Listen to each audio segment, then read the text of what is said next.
ఈ వీడియో చూసే ముందు మిగతా 5 పార్ట్స్ చూసి అప్పుడు ఈ వీడియో చూడండి. మీకు ఈ కథ పూర్తిగా అర్థమవుతుంది.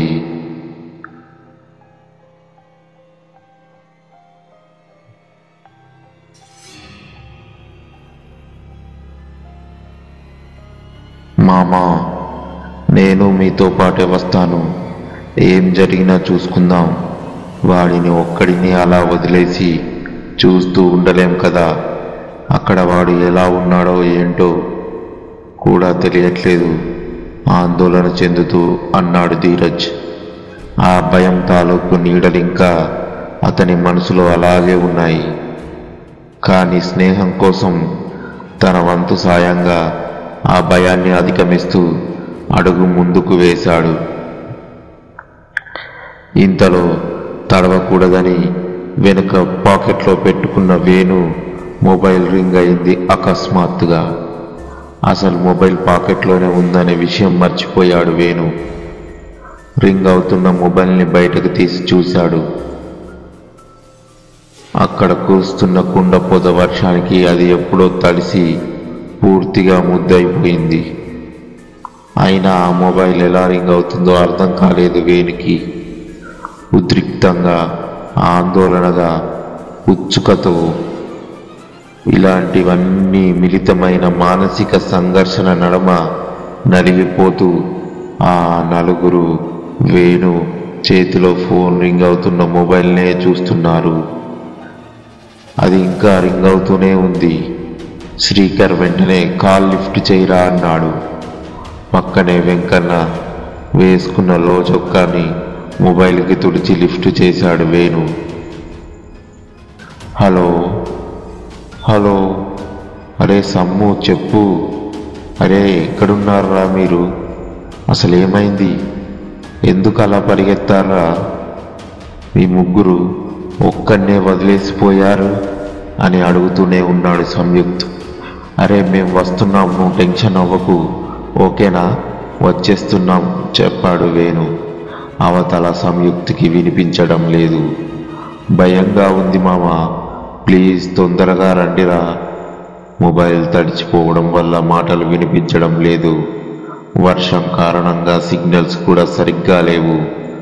అంతా డిస్టర్బెన్స్గా ఉంది. హలో హలో సమ్ము, వినిపిస్తుందా అని అరుస్తున్నాడు శ్రీకర్. ఒక్క క్షణం ఏమీ వినిపించడం లేదు. ఈలోగా ఏదో గొంతు మీకోసమే చూస్తున్నా అని ఏదో ఇద్దరు మాట్లాడిన గొంతులా వినిపించింది. ఆ మాట అరే నువ్వు అక్కడే ఉండు, భయపడకు, మేము వస్తున్నామనగానే కాల్ కట్ అయింది. నెమ్మదిగా ఆ చివర్లో మాట్లాడింది అనే సందేహంగా వాళ్ళ మొహాలు చూస్తూ అడిగాడు వెంకన్న. అది సిగ్నల్ ప్రాబ్లం కావచ్చు, లేదా ఇంకేదైనా కావచ్చు, మేము మాత్రం వాడిని కాపాడి తీరాలి అని అన్నాడు శ్రీకర్. తన స్నేహితుడి కోసం ధైర్యంగా ఏమీ ఆలోచించకుండా తాము తలపెట్టిన కార్యాన్ని నెరవేర్చడానికై మనసులో దృఢ సంకల్పంతో ఆ వీధి వైపు అడుగులు కదిపారు. కానీ వెంకన్న వద్దని వారిస్తున్నాడు. కారణం అక్కడ ఉంది మామూలు ఆత్మ కాదు, దానివల్ల మీ ప్రాణాలకే ప్రమాదం. అదే విషయాన్ని ఆ ముగ్గురికి వివరించాడు వెంకన్న. కానీ ఆ ముగ్గురు విని దాని పరిస్థితిలో లేరు. ఏది ఏమైనా సంయుక్తుని కాపాడాలనే కృత నిశ్చయంతో ఉన్నారు. ఇక మేము వెళ్ళము అని అక్కడి నుండి వెళ్ళాలిపోతున్నా ఆగండి ఒక్క నిమిషం అంటూ వేణు చెయ్యి పట్టుకున్నాడు వెంకన్న. మీ ప్రాణాలతో బయటపడాలంటే నా దగ్గర ఒక ఉపాయం ఉంది. మీరుంటున్న ఇంటికి 4 వీధుల అవతల తూర్పు దిక్కుగా రైల్వే ట్రాక్ పక్కన ఒక శివాలయం ఉంది. ఆ గుడిలోనే ధ్యానం చేస్తూ ఉంటాడు ఒక ఆయన. పేరు ఏంటో నాకు తెలియదు, కానీ అందరూ రుద్రశైవ గురూజీ అని అంటారు. శివోపాసకులు, చాలా శక్తి గలవారు అని పేరు. పైగా ఇలాంటి సమస్యలకు వాళ్ళు మాత్రమే సరైనోళ్ళు. మేఘాలు ఒకదానికొకటి ఢీ కొట్టుకొని పెద్దగా ఉరుముతూ మెరుపులు కురిపిస్తున్నాయి. ఆ శబ్దానికి భయపడి అందరూ 4 తలుపుల వెనక్కి వేసి చూశారు. క్షణం ఆగిన వెంకన్న ఇంకా చెప్తున్నాడు, మీరు ఆయన్ని కలిస్తే ఖచ్చితంగా దీనికొక పరిష్కారం దొరుకుతుంది. ఇప్పుడు ఆ గుడిలో ఉన్నారో లేదో నాకు తెలియదు, కానీ ఉంటే మాత్రం మీ ఫ్రెండ్ని మీరు కాపాడవచ్చు. వాళ్ళ మొహాల్లో కొంత ఊరట, నమ్మకం తొంగి చూడడం వెంకన్న గమనిస్తున్నాడు. అయితే మీరని ఆ దయ్యం బారి నుండి ఆయన మమ్మల్ని కాపాడతాడా అని ఆశగా అడిగాడు శ్రీకర్. ఆయన మీకు తప్పకుండా సహాయం చేస్తాడని అనిపిస్తుంది. ప్రయత్నించడంలో తప్పులేదు కదా. శ్రీకర్ వెంటనే ధీరజ్ భుజం మీద చెయ్యి వేసి, మామా నువ్వు వెళ్ళి ఎలాగైనా తీసుకొనిరా. అంతలోపు ఆ ఇంటికి చేరుకొని వాడిని కాపాడే ప్రయత్నం చేస్తాం. కానీ ఒకటి, నువ్వే అక్కడికి చేరుకునే లోపు ఏదైనా జరగవచ్చు. ఎట్టి పరిస్థితుల్లోనూ నీ కళ్ళ ముందు ఏం జరిగినా సరే వెనక్కి తిరిగి చూడకుండా నువ్వు అక్కడే చేరుకో అన్నాడు వెంకన్న. భయపడకుండా మనసులో దేవుణ్ణి తలుచుకుంటూ జాగ్రత్తగా వెళ్ళు అంటూ వెన్ను తట్టాడు వేణు. సరే మీరు కూడా జాగ్రత్త మామ అంటూ అక్కడి నుండి వెళ్ళిపోతున్నాడు ధీరజ్. వర్షంలో తడుచుకుంటూ వెంకన్నకి థ్యాంక్స్ చెప్పి తిరిగి శ్రీకర్ వేణులు వేరే దిక్కున వీధి వైపు వెళ్తున్నారు. ఇరుపక్కల ఉన్న డ్రైనేజీలు వర్షం నీటితో నిండి పొంగి పొర్లుతున్నాయి. ధైర్యాన్ని కూడగట్టుకొని ఆ వరద నీటిలో నడుస్తూ ధీరజ్ గుడికి దగ్గరగా చేరుకున్నాడు. వీధిలో ఒక ముసలైన ఒంటి మీద నల్ల కంబలి కట్టుకుని కర్ర పట్టుకొని వర్షంలో తడుస్తూ చలికి వణిపోతూ రోడ్డుకు అటువైపు తాత్కాలికంగా వేసుకున్న డేరాలో ఆ వరదపు నీటిలో అడుగులో అడుగు వేస్తూ కష్టంగా వెళ్తున్నావు. అది చూసి ధీరజ్ సాయం చేయడం కోసం పరుగులాంటి నడతలో ఆ ముసలావిడను చేరుకొని తన 2 చేతులతో ఎత్తికెళ్ళి ఆ డేరా పక్కగా దించాడు. కృతజ్ఞతగా ముసలవ్వ, చల్లగుండు బిడ్డ, నా కళ్ళు చక్కగా ఊపడతలేవు. ఇంతకీ ఎవరు బిడ్డ నువ్వు? అబ్బా నేనిక్కడే పక్కన శివాలయంలో ఉన్న స్వామీజీ కోసం వెళ్తున్నాను, ఆయన్ని కలవడానికి. అవునా, ఇంత సీకట్లో నీకు ఏడ దొరుకుతాడు ఆ సాములోరు? అయినా అక్కడ లేడు కదా, ఆయన వెళ్ళిపోయి 5 దినాలైంది. అవునా అంటూ నిరుత్సాహపడుతూ అన్నాడు ధీరజ్. ఏం కాదమ్మా, ఒకసారి పోయి చూసొస్తా, ఒకవేళ ఉంటే అని ముందుకు వెళ్ళిపోతున్నాడు. అక్కడ ఎవరూ లేరని చెప్పాను కదరా, వినిపించలేదా నీకు? హా అని హూకరించి గంభీరమైన గొంతుతో భయపెడుతూ గట్టిగా అరిచింది.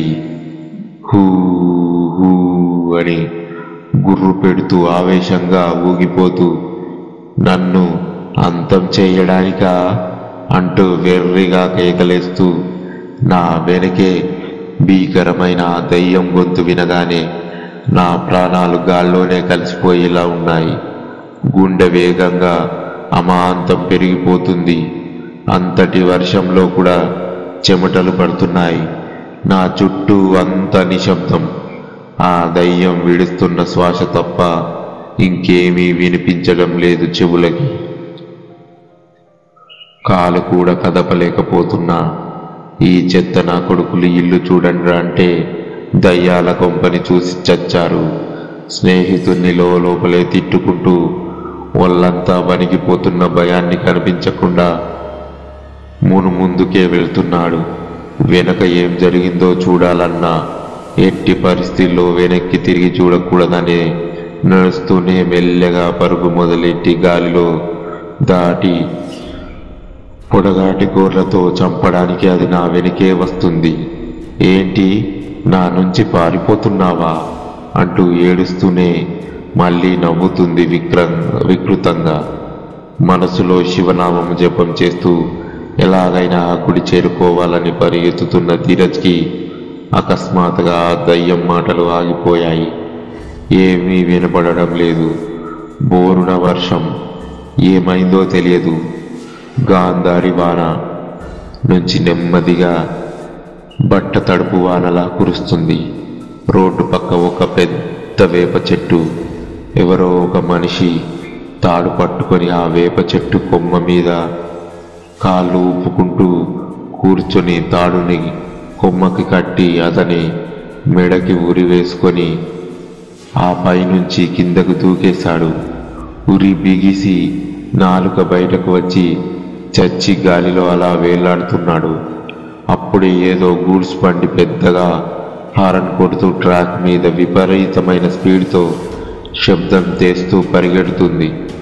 రక్తం నరాల్లో సర్రుమని ఉరుకుతుంది.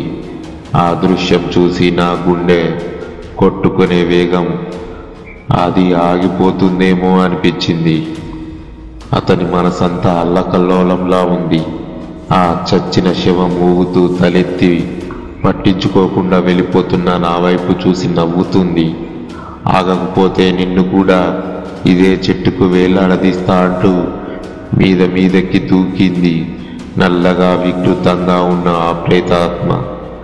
ఏడుస్తూ కాపాడండి ఎవరైనా, కాపాడండి ఎవరైనా అని పెద్దగా అరుచుకుంటూ పరిగెడుతుంటే దూరంగా మెరుపుల వెలుగులో ధ్వజస్తంభం కనిపించింది అతనికి. బతుకు జీవుడా అంటూ వేగం పెంచి అతను గర్భగుడిలోకి అడుగు పెట్టేలోపే అతని కాళ్ళు పట్టి లాగేసింది. దాని కత్తుల్లాంటి కూర్లతో గొంతు పట్టి పైకి లేపింది. ఇంకా ప్రాణం మీద ఆశలు వదిలేసుకున్నాడు ధీరజ్. ప్రాణం లేని బొమ్మల గాల్లో కాళ్ళాడిస్తూ తన చివరి శ్వాసని వదిలేస్తూ ఉండగా ధీరజ్ ప్రాణాలు తీయాలనుకున్న దయ్యం కోరిక నెరవేరిందా? ఇంతకు అతను ఏమయ్యాడు? ఇంకా బ్రతికే ఉన్నాడా? లేదా ఆ దయ్యం ప్రాణాలు విడిచాడా? వీటన్నిటికీ సమాధానం కావాలంటే నెక్స్ట్ పార్ట్ చూడండి తప్పక. Thank you for watching our videos. ఈ వీడియోస్ నచ్చినట్లయితే లైక్ చేసి మీకేమనిపించిందో కమెంట్ చేయండి. Please do subscribe.